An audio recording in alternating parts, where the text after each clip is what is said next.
Hello everyone, मैं हूँ रिया और आज हम करने वाले हैं class 12 chapter biotechnology principles and processes. चलिए करते हैं complete chapter revision in one shot. सबसे पहले हमें बताया गया है कि बायोटेक्नोलॉजी के क्या क्या एग्जाम्पल्स हैं। बायोटेक्नोलॉजी को हम यूज़ करते हैं इन विट्रो फर्टिलाइजेशन में, जैसे कि टेस्ट ट्यूब बेबी की फॉर्मेशन में, जीन सिंथेसिस में, डीएनए वैक्सीनेशन की फॉर्मेशन में, डिफेक्टिव जीन को करेक्ट करने में। आगे हमें बताया गया है कि बायोटेक्नोलॉजी को डिफाइन करने के दो व्यू हो सकते हैं। सबसे पहला है ट्रेडिशनल व्यू। ट्रेडिशनल व्यू के अनुसार जो टेक्निक्स जिसमें हम लाइव ऑर्गेनिजम्स या फिर लाइव ऑर्गेनिजम्स के एंजाइम्स को यूज़ करते हैं और न्यू प्रोडक्ट का फॉर्मेशन करते हैं जो कि ह्यूमन बींग्स के लिए हेल्पफुल होती है, उसे हम बायोटेक्नोलॉजी कहते हैं।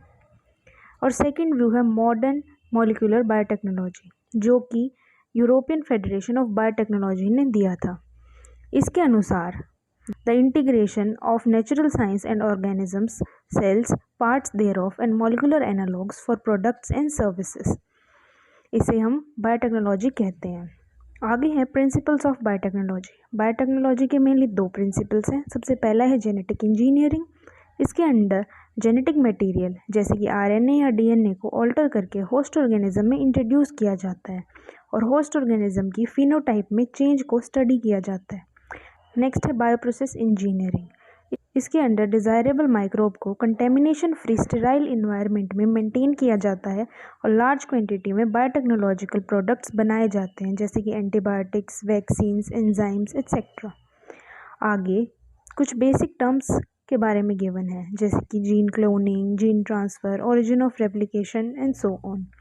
आगे हमें बताया गया है कि 1972 में Stanley Cohen and Herbert Bohr ने फर्स्ट रिकम्बिनेंट डीएनए बनाया था। इन्होंने एंटीबायोटिक रेसिस्टेंट जीन को सैल्मोनेला टाइफी के प्लाज्मिड में इनकॉर्पोरेट किया। Plasmid autonomously replicating circular extra chromosomal DNA होता है। आरडीएनए टेक्नोलॉजी सिर्फ इसी वजह से पॉसिबल हो पाई जब डीएनए को स्पेसिफिक लोकेशन पे कट करने वाला रिस्ट्रिक्शन एंजाइम की डिस्कवरी हुई, which was so called as molecular scissors. आगे बताया गया है कि प्लाज्मिक डीएनए वेक्टर की तरह काम करता है। 2 डीएनए फ्रेगमेंट्स को ज्वाइन करने के लिए हम डीएनए लाइगेज का यूज़ करते हैं। इसके बाद जेनेटिक मॉडिफिकेशंस के बेसिक स्टेप्स दे रखे हैं। सबसे पहला है डिज़ायरेबल जीन वाले डीएनए को मॉडिफाई करना। नेक्स्ट है आइडेंटिफाइड डीएनए को होस्ट में इंट्रोड्यूस करना। एंड नेक्स्ट है इंट्रोड्यूस डीएनए की मेंटेनेंस करना और उसे प्रोजेनी में ट्रांसफ़र करना। आगे हमें बताया गया है tools of recombinant DNA technology क्या क्या है। रिकम्बिनेंट डीएनए टेक्नोलॉजी में बेसिकली 5 की टूल्स होती हैं: restriction enzyme, polymerase enzyme, ligase, vector and host. Tools में पहली हेडिंग है रिस्ट्रिक्शन एंजाइम। 1963 में 2 एंजाइम्स की डिस्कवरी की गई थी ई कोलाई में, जो कि बैक्टीरियोफेज की ग्रोथ को रिस्ट्रिक्ट करने के लिए यूज़ करता था। पहला एंजाइम मिथाइल ग्रुप को ऐड करता है डीएनए में और दूसरा एंजाइम डीएनए को कट करता है। First restriction endonuclease Hind second था और इसकी फंक्शनिंग इसकी डिस्कवरी के 5 साल बाद कैरेक्टराइज हुई थी। हिंद सेकेंड 6 बेस पेयर के सीक्वेंस को रिकॉग्नाइज करता है और डीएनए को स्पेसिफिक लोकेशन पे कट करता है। हिंद सेकेंड के अलावा आज more than 900 restriction enzyme isolate हो चुके हैं ओवर 230 बैक्टीरियल स्ट्रेन से। आगे है रिस्ट्रिक्शन एंजाइम के नेमिंग, जैसे ईको R1, जिसकी फुल फॉर्म है एस्कर्शिया कोलाई RY13। इसमें ई एस्कर्शिया को डिनोट करता है, जो कि एक जीनस है। CO स्पीसीज को डिनोट करता है। R स्ट्रेन को डिनोट करता है और 1 ऑर्डर को डिनोट करता है in which enzyme was isolated. Restriction enzyme एक लार्ज क्लास न्यूक्लियस से बिलोंग करते हैं। न्यूक्लियस 2 टाइप के होते हैं: एक्सोन्यूक्लियस जो न्यूक्लियोटाइड को रिमूव करते हैं डीएनए की एंड्स से, एंडोन्यूक्लियस जो कट करते हैं with in the DNA specific locations पर। नेक्स्ट हेडिंग है पैलिंड्रोमिक न्यूक्लियोटाइड सीक्वेंस। ये एक ऐसा सीक्वेंस होता है बेस पेयर्स का जिसमें हम सेम रीड कर सकते हैं 2 स्ट्रैंड्स ओरिएंटेशन को सेम रखकर। Nuclease enzyme DNA base pair को कट करके हैंगिंग स्ट्रक्चर्स को जनरेट करते हैं, जिन्हें स्टिकी एंड्स कहते हैं।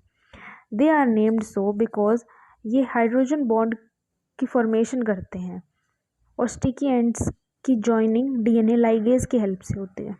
आगे हमें गिवन है separation and isolation of DNA fragments. DNA fragments को रिस्ट्रिक्शन एंडोन्यूक्लियस से कट करने के बाद जेल इलेक्ट्रोफोरेसिस टेक्निक से सेपरेट किया जाता है। डीएनए जो कि नेगेटिवली चार्ज मॉलिक्यूल होता है, डीएनए को वेल में प्लेस किया जाता है और उनके थ्रू इलेक्ट्रिक फील्ड पास की जाती है।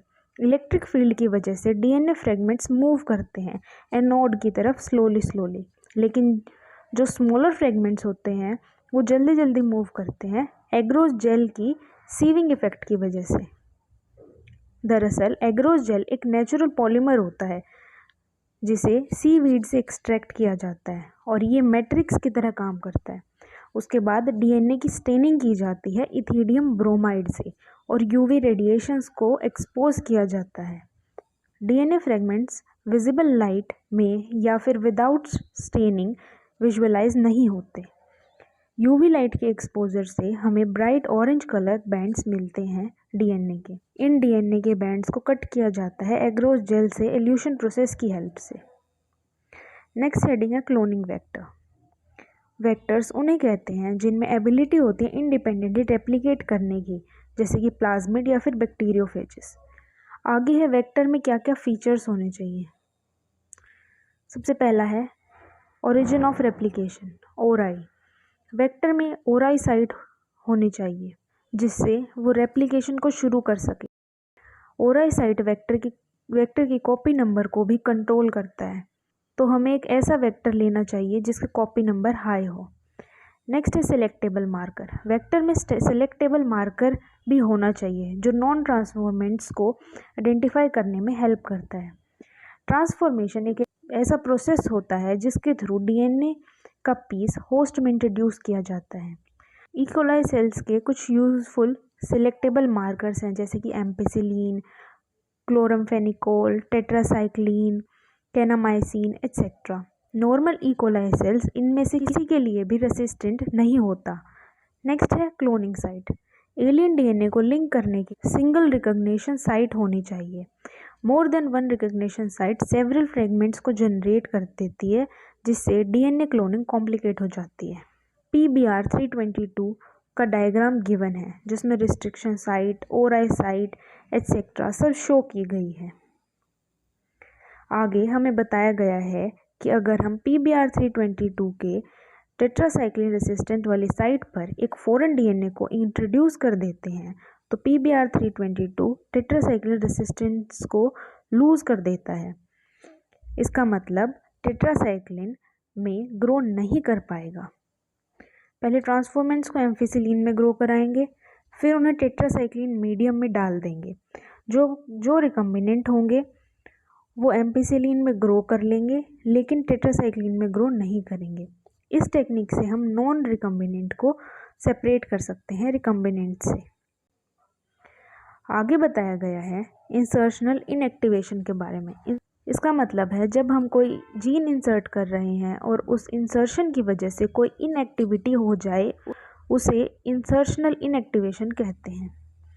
जैसे कि बीटा गैलेक्टोसाइडेज। बीटा गैलेक्टोसाइडेज जो जनरली एबिलिटी रखता है ब्लू कलर को प्रोड्यूस करने की due to presence of chromogenic substance, जब आरडीएनए को इंसर्ट किया जाता है बीटा गैलेक्टोसाइडेज के कोडिंग सीक्वेंस में तो इंसर्शनल इनएक्टिवेशन की वजह से कोई कलर प्रोड्यूस नहीं हो पाता।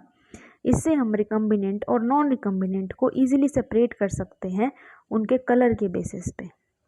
नेक्स्ट है vector for cloning gene in plants and animals.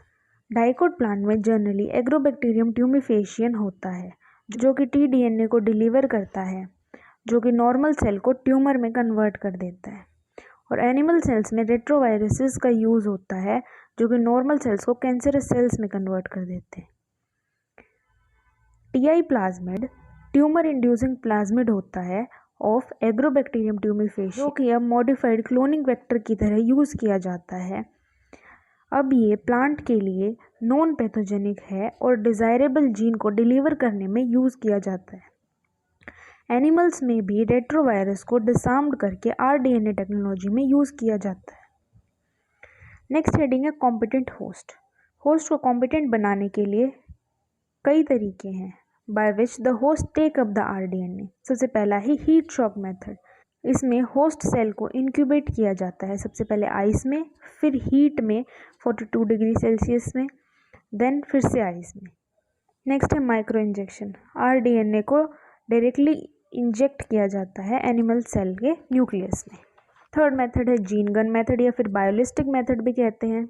ये मेथड प्लांट के लिए होता है। इसमें हाई वेलोसिटी के माइक्रो पार्टिकल्स ऑफ गोल्ड या फिर टंगस्टन कोटेड डीएनए को बम्बार्ड किया जाता है प्लांट सेल में। और लास्ट में है डिसआर्म्ड पैथोजेंस को भी इंट्रोड्यूस करवाया जाता है होस्ट सेल में। चलिए अगली हेडिंग पे चलते हैं, वो है प्रोसेस ऑफ आरडीएनए टेक्नोलॉजी। इसके बेसिकली 7 प्रोसेसेस होते हैं और ये सीक्वेंस बहुत बार एग्जाम में पूछा जाता है। सबसे पहला है आइसोलेशन ऑफ डीएनए, देन है fragmentation of DNA by restriction endonuclease, then है isolation of desired DNA fragment, then ligation of DNA fragment into the vector, transfer of rDNA into the host, culturing of host cell in large scale, and then extraction of desired product। चलिए चलते हैं सबसे पहली heading पे, isolation of genetic material. सबसे पहले हमें pure form of DNA को एक्सट्रैक्ट करना पड़ता है और ये हम कर सकते हैं लाइजोजाइम की हेल्प से बैक्टीरियल सेल से, सेलुलेज की हेल्प से प्लांट सेल में, और काइटिनेज की हेल्प से एनिमल सेल में। डीएनए के साथ आरएनए और प्रोटीन भी प्रेजेंट होता है, तो राइबोनेज और प्रोटीएज की हेल्प से हम उन्हें भी सेपरेट कर सकते हैं, जिससे हमें मिल जाता है प्योर फॉर्म ऑफ डीएनए, जिसे प्रेसिपिटेट करके रखा जाता है चिल्ड इथेनॉल में। नेक्स्ट स्टेप होता है कटिंग ऑफ डीएनए। ये हम जेल इलेक्ट्रोफोरेसिस की हेल्प से करते हैं। नेक्स्ट है amplification of gene of interest using PCR. PCR stand for polymerase chain reaction. इस टेक्निक से डिजायरेबल डीएनए की मल्टीपल कॉपी बनाई जाती है इन विट्रो। इसमें मेनली 3 स्टेप इन्वॉल्व होते हैं, denaturation, annealing and extension. Denaturation में डीएनए स्ट्रैंड्स को सेपरेट किया जाता है। एनीलिंग में 3' to 5' एंड पर प्राइमर ऐड किया जाता है यूज, और एक्सटेंशन में उस प्राइमर को लीड स्ट्रैंड के साथ एक्सटेंड किया जाता है। ये प्रोसेस मैनी टाइम्स रिपीट होती है और ऑलमोस्ट 1 बिलियन कॉपी की फॉर्मेशन की जाती है। ये एम्प्लीफिकेशन बहुत हाई टेम्परेचर पे होती है, इसलिए इसमें थर्मोस्टेबल डीएनए का यूज़ किया जाता है, जो कि थर्मस एक्वेटिकस बैक्टीरिया से ऑब्टेन किया जाता है। नेक्स्ट हेडिंग है आरडीएनए की इंसर्शन, जो हम पहले देख चुके हैं।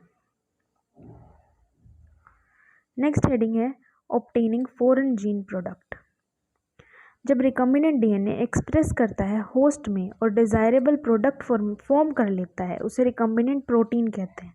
डिजायर्ड प्रोडक्ट की क्वांटिटी को बढ़ाने के लिए बायोरिएक्टर्स का यूज़ किया जाता है, जहां 100 से 1000 लीटर प्रोडक्ट को कल्चर किया जाता है।